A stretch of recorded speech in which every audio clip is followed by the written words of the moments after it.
Talk about where the strength you have comes from, because you're dealing daily with societies and the left's desire to disrupt your life and to make it harder for you to raise your kids and harder for you to enjoy yourself. So where does the strength you display, which I find just extraordinary and admirable, where does that come from?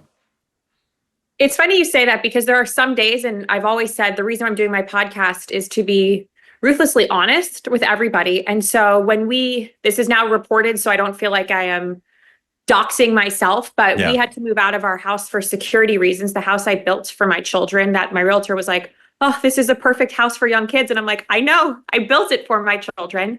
And we moved into a military installation for our kids' security, my husband's security, and to ensure that my husband felt safe and my kids felt safe pushing a stroller, because as any parent of a young child knows, it's wrangling to get into car seats, it's wrangling to get into strollers. You don't move quickly, you don't have fast movements. And so for our kids' security and for my husband's, we moved from our home into a military base. And that is a very sad state of affairs when, the people protecting you feel when you're safer behind a military installation, which isn't common or has ever been done before, and I think in US history. And I'm so grateful to our service members who have taken us in and treated my family so welcoming.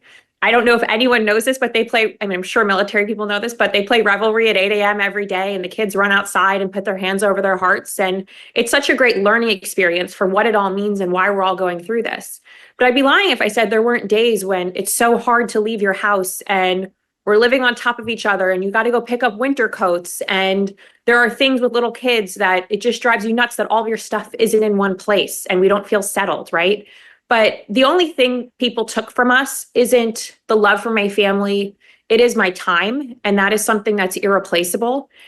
And there are days when you have a rough day, but there are days when you say, this is worth it, because every day my husband and I are making more of a difference than those people who are protesting outside my home hope to achieve in their lifetime.